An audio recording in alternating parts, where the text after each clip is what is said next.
وماكرون: الجيش المصري يحرك بطاريات الدفاع الجوي لحماية القوات البرية في شمال سيناء. امبارح العالم كله كان بيراقب مؤتمرين صحفيين مهمين جدا. لقاء بين زعيم الشرق الأوسط الرئيس عبد الفتاح السيسي مع زعيم الأورو أو الاتحاد الأوروبي الرئيس ماكرون رئيس فرنسا في العريش. طبعا العالم كله شاهد وكل العالم أشاد بنجاح الزيارة الخاصة لرئيس فرنسا لأراضي الفيروز، الأراضي المقدسة.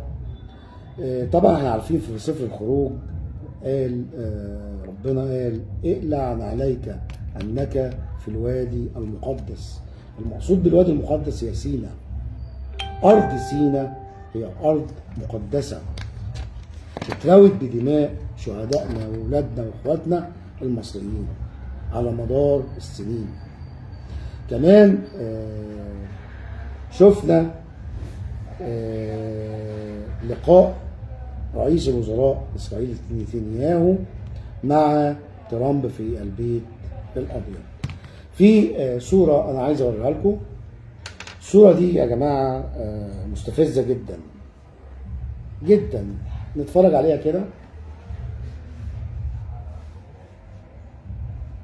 ده أفيخاي أدراي متحدث باسم الجيش الإسرائيلي في محافظة القنيطرة، وهو ماشي بيتمشى سالم آمن، مفيش حتى حد يقدر يرمي عليه مسدس مية.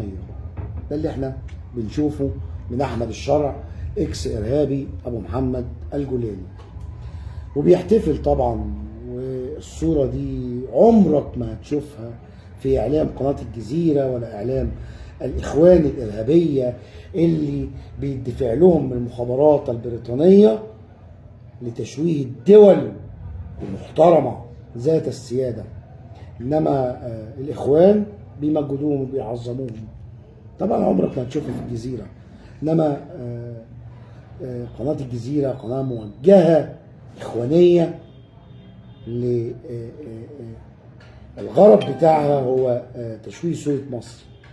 أي نجاح الرئيس عبد الفتاح السيسي بيعمله، أي إنجازات، أي مشاريع، بيحاولوا يقللوا منها، رغم إن العالم كله عارف قيمة الرئيس عبد الفتاح السيسي وعارف إن هو شخصية من ضمن الشخصيات العظام على مستوى العالم أو بيحكموا العالم حاليا. كمان لأنهم بيحاولوا يصوروا إن انهيار الجيش السوري، الجيش العربي السوري، هو سقوط الدولة السورية.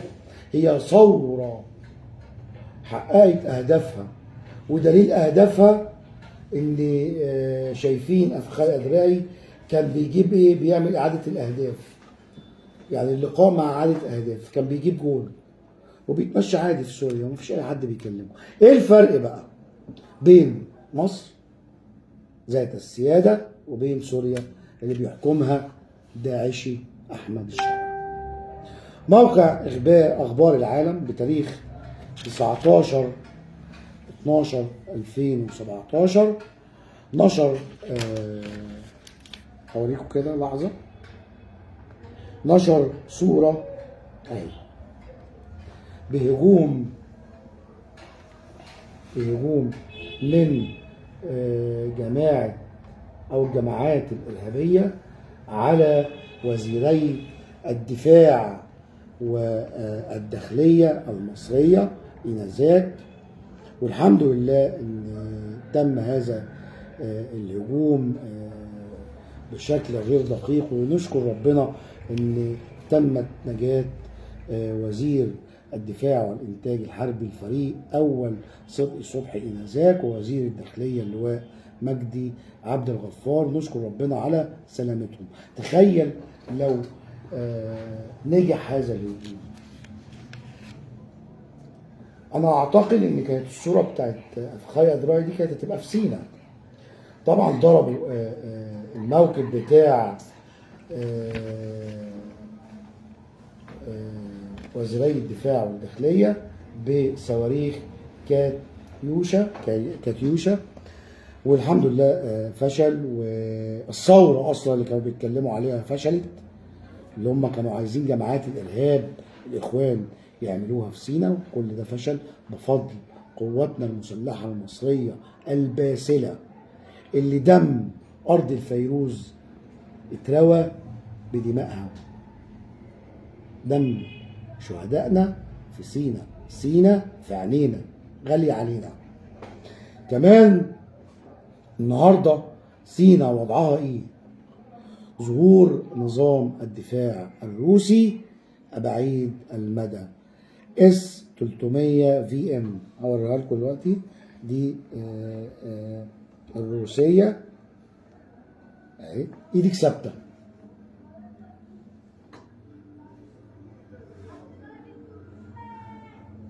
دي منظومه الدفاع الجوي.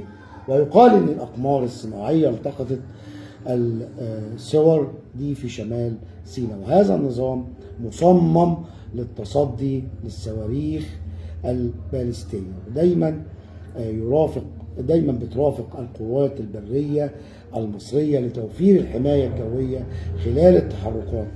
الكلام ده حصل الرئيس الفرنسي في العريش مع الرئيس المصري. تناقض كبير بين دولة ذات سيادة زي مصر ودولة ضعيفة هشة زي سوريا بحكمها اللي بيحكمها أحمد الشرع. إزاي بيحتفل أحمد الشرع أبو محمد الجولاني بنجاح الثورة؟ واحد بيحتفل بنجاح ثورة إنه يضيع أرضه ويضيع بلده ويضيع هيبة سوريا. 9 قواعد عسكرية إسرائيلية في سوريا، حوض نهر اليرموك راح، الجولان راحت، جبل الشيخ راح، كل ده راح. واحمد الشرع قال ايه؟ بيحتفل بنجاح الثوره. اي ثوره، اي خراب بتحتفل بيه. المهم ان الرئيس السيسي وماكرون رفعوا علاقات البلدين الى مستوى الشراكه الاستراتيجيه. وطبعا الشراكه معناها ان الفرنسيين يجيبوا المصانع عندنا، والمصريين يشتغلوا وينتجوا، عمال ومهندسين وموظفين واداريين وكل حاجه كل حاجه. ولذلك الرئيس المصري العظيم عبد الفتاح السيسي خلال المنتدى بتاع رجال الاعمال المصري مع نظيره الفرنسي قال احنا شغالين دلوقتي على توطين الصناعه الفرنسيه في مصر. شوفوا الدماغ دلوقتي بتاعت السيد رئيس الجمهوريه، تحويل مصر لدوله صناعيه عظمى. اليومين الجايين دول ان شاء الله ان شاء الله اقتصاد مصر هيكون في حاله مزدهره.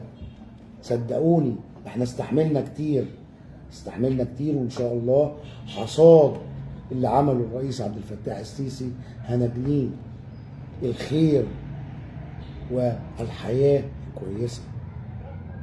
والرئيس عارف ان احنا تعبنا، وعارف ان الشعب تعب، وهو مقدر كده. ان شاء الله كل المشاريع والمصانع اللي هتتعمل دي هتفتح باب لقمة عيش لكل المصريين. كمان هنا الرئيس بيوجه رسالة للمستثمرين، بيقول أقول للمستثمرين إن مصر فرصة استثمارية كبرى، وتم صرف الكثير من الأموال لتجهيز بنية تحتية عظيمة أساسية إن يقام عليها مشاريع ومصانع، حاجة تنقل الاقتصاد المصري. وأيضا الرئيس الفرنسي جاي النهاردة مصر مش عشان إن مصر عملت بنية تحتية بس، لا، مصر دولة قوية، وهو مقدر إن مصر دولة قوية جدا جدا، ومصر دولة آمنة.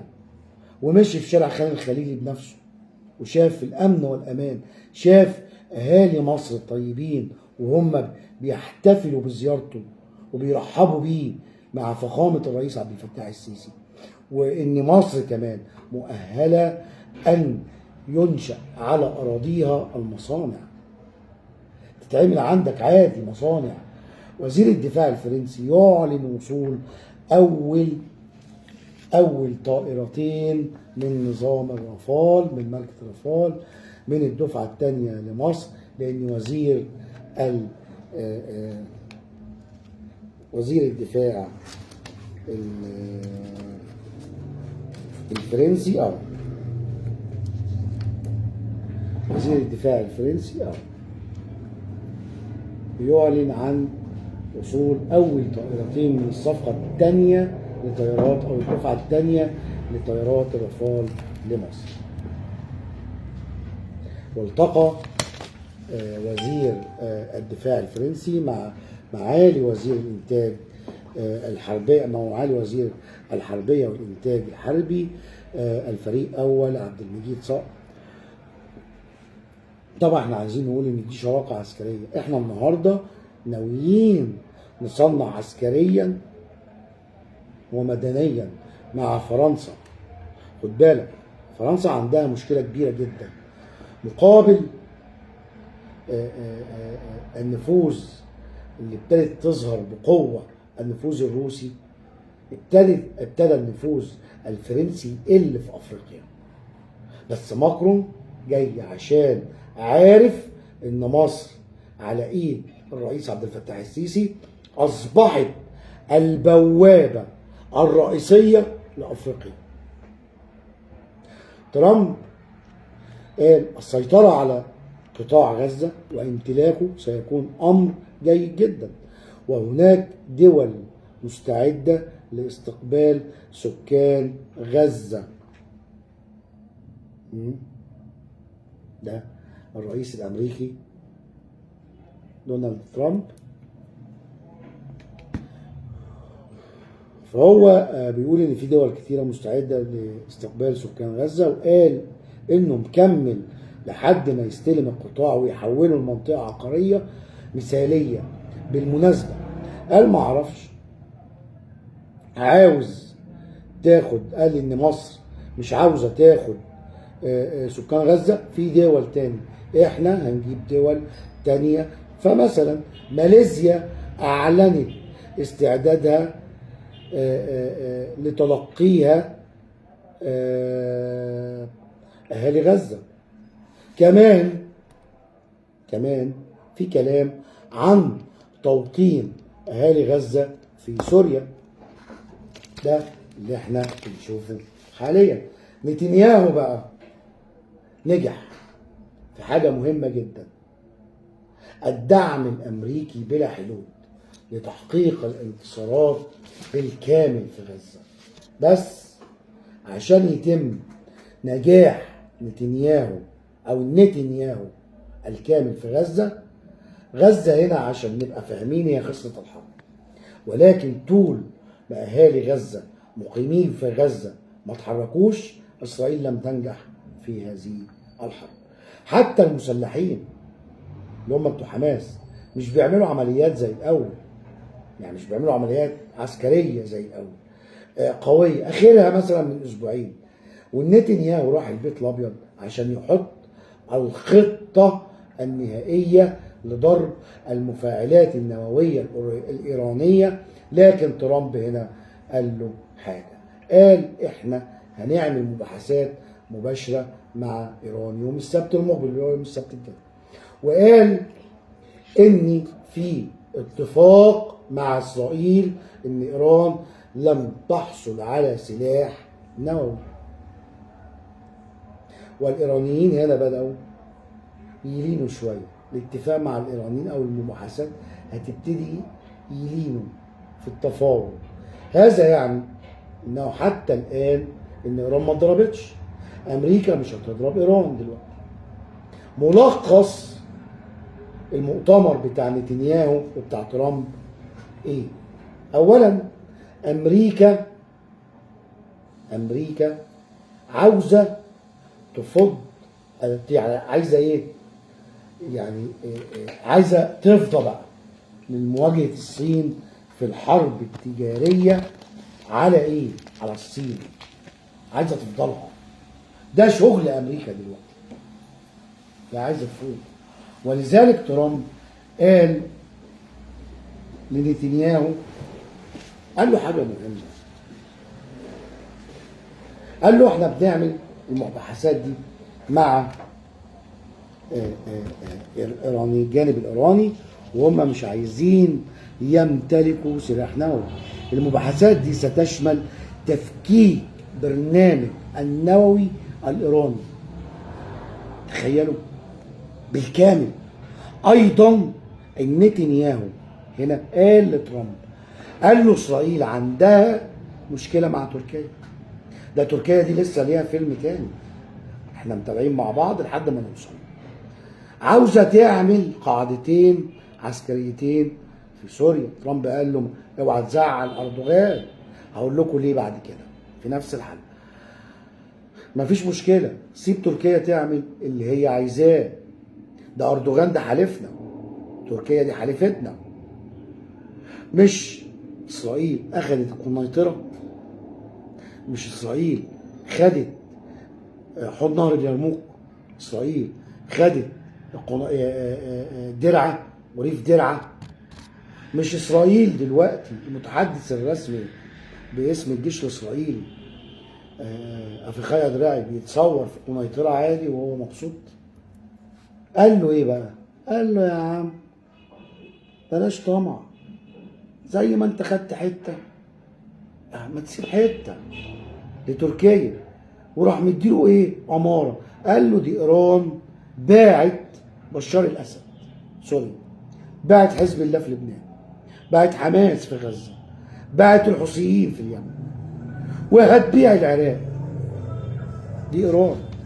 ولذلك ان المشروع الاقليمي الايراني انتهى للابد.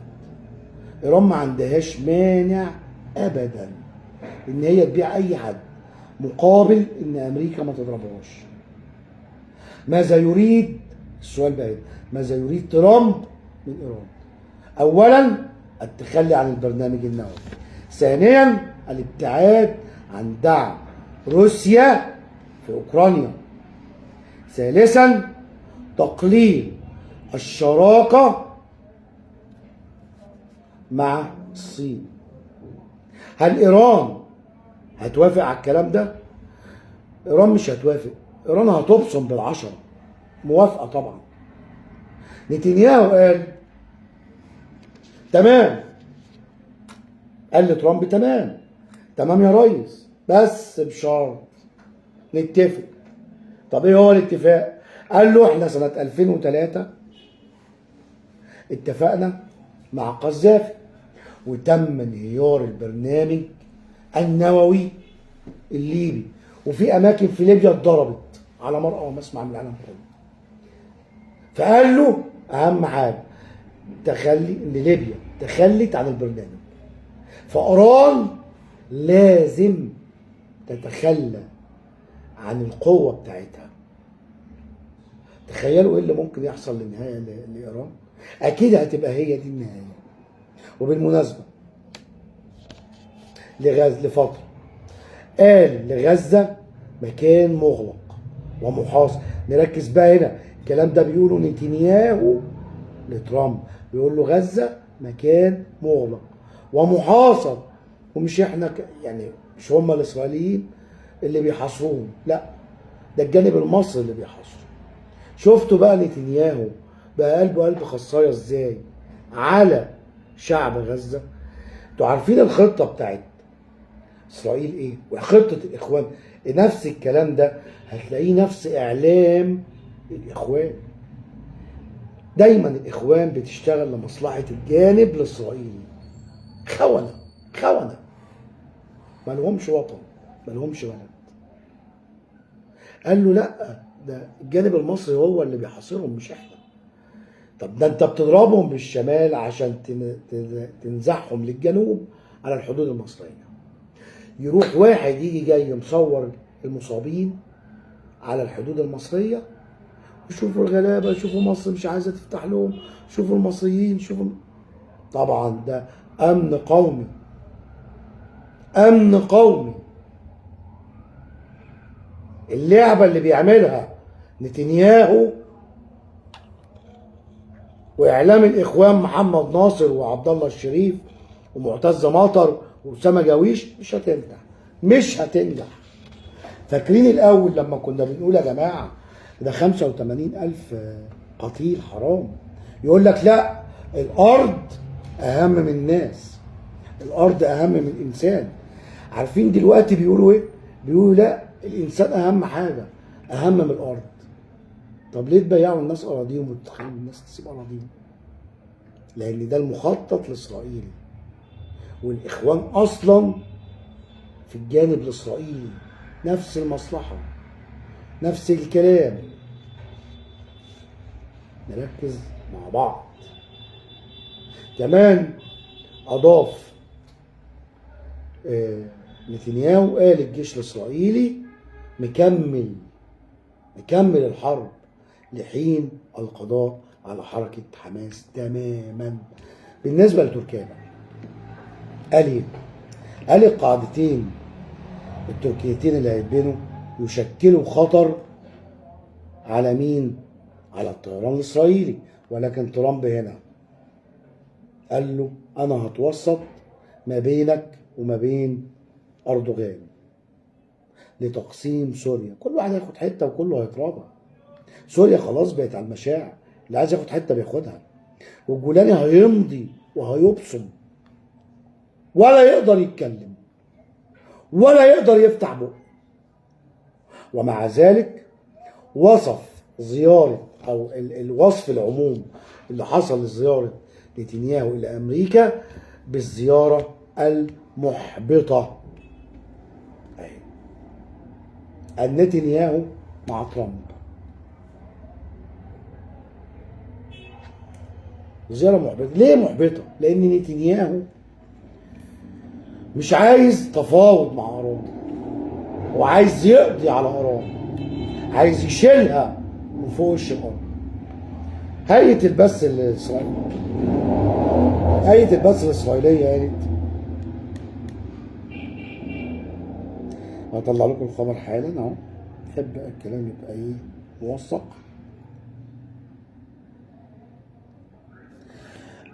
لحد ما نطلع الخبر. هيئه البث الاسرائيليه قالت ان زياره نتنياهو لترامب انتهت بشكل مفاجئ وبسرعه غير معتاده. هم معتادين يبقى فيه قاعده كبيره. كمان لازم العالم كله يعرف حاجه، ان اسرائيل فشلت في ضرب والقضاء على ايران، كمان فشلت في تهجير سكان غزه لسيناء. ليه؟ عشان الجيش المصري موجود.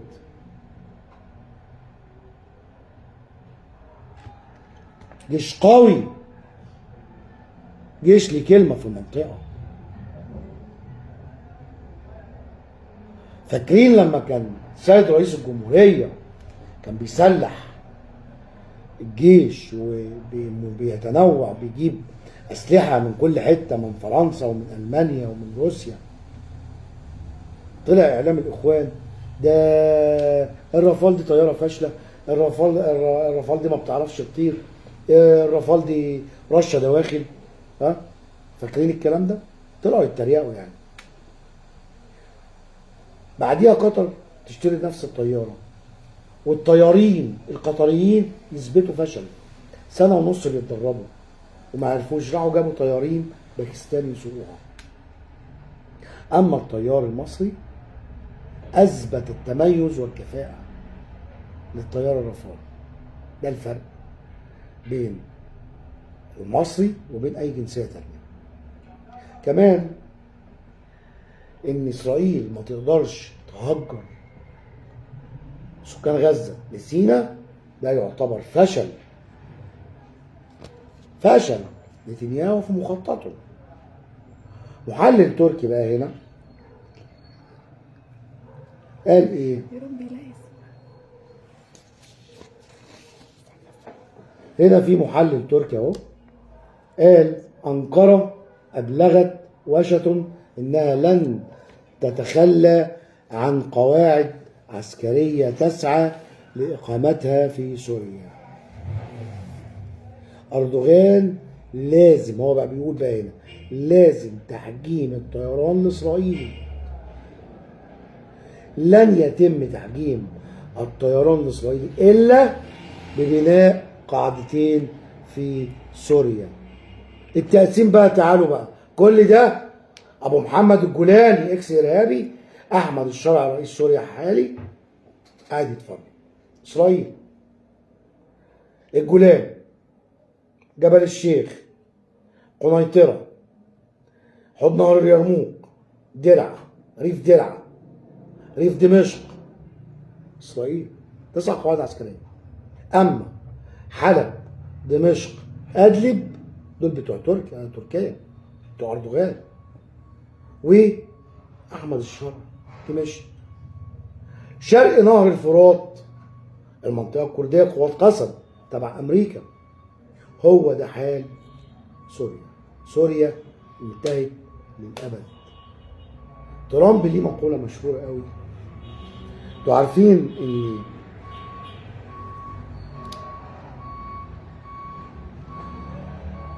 ان سوريا دي هي الحضارة الفينيقية. قال ايه بقى ترامب؟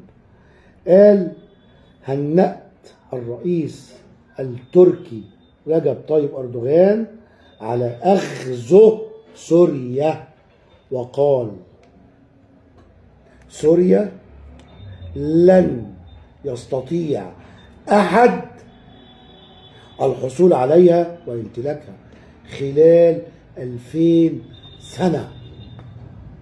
حصل عليها أردوغان في 11 يوم، وقال له ترامب: برافو عليك يا أردوغان، سلمت لنا سوريا بلا سلاح،